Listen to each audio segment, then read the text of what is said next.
So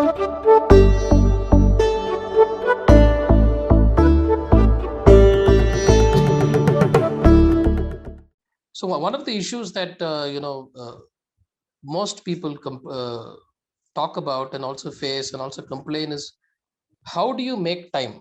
It's all very easy. One of the answers that we typically give, and I sometimes I feel that there are no excuses. We must find time is a good answer, but at the same time, I'm not sure that giving those answers also helps a lot of people. This one, given because people really are have a lot of issues in terms of finding the time, and even once you find the time and start doing something, maintaining that consistency, continuing to push through, do all of these things are real issues that many people face in the time.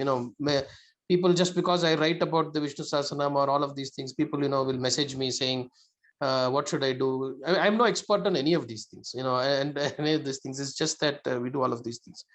So given that this one, would you say that uh, for many people, even if they have, for example, if you're a Vishnu Pasaka or whatever you are, or a Narayana Bhakta and all of these things, it's always good to also have one of these Bulokavasi Devatas as part of their daily worship, or keeping that as part of. Would you suggest that as a way out? Because you also need to live in this world, right? It's not always about you. How do you balance the two? I would say the need for the Bulagavasi Devatas is not a shortcut for anything. You need both, like you said. You need spiritual and you need material. So for basic necessities, basic protection, things like that, you need the Bulagavasis, and they don't require extensive puja and prayers and things like that. Even in South Indians, when they worship Karpar, even what they will do is they will have Betala Pake. They will leave it outside their house entrance and they'll just go to Sita for him. Every Tuesday, every Friday, they will offer milk. They would offer even alcohol, things like that. That's just the extent of that. Now, when it comes to like you said, lack of time.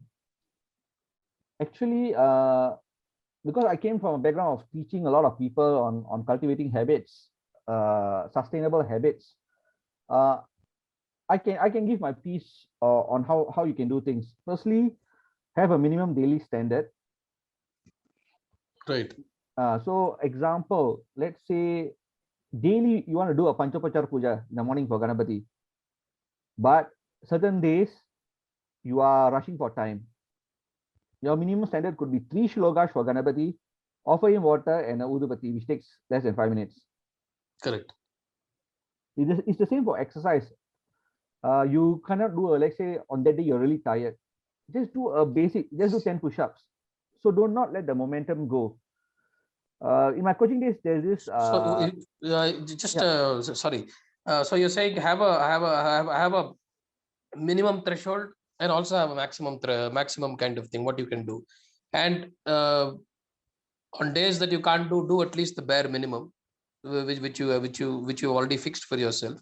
And on days when you actually have a time, you have the weekends, you have holidays and all of those things, and also some days when you really have time, Yes. and then do the entire this one. I think that's a fair kind of thing to do, because that is something that even for example, I also have something very very similar to that kind of thing, that there is something. And in fact, very interesting, I'm sorry I came in, you were going on to something, but I'll come to you, is that the there is a chapter in the Daivathin Kural where the Kanchi Paramacharya says almost exactly this very same thing, where he says that while you may not have time on all things, in Tamil he says that ஒரு வீட்ல ஒரு மணி ஓசை or விளக்கோட இது, at least lighting a lamp and ringing the bell and you know uh, chanting his name 10 times, you can't, you don't tell me that you don't have time even for that. I mean, that is, it's impossible that you don't have time.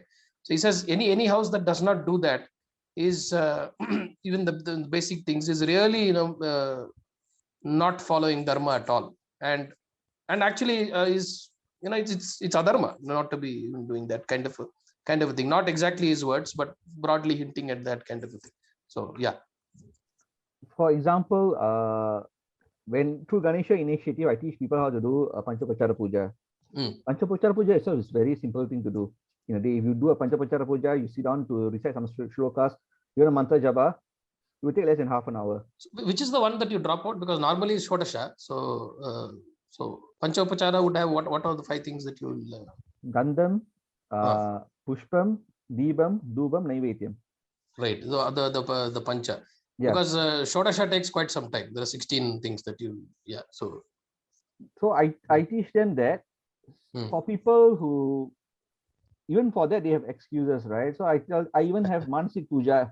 Some people really need that. Some people in the defense forces, some people in police force, they are rushing. So they needed a place, or some people travel a lot. So they say they do not have the items to do the ritual and all. You can do a Manasik Puja of these as well. So there's no excuse.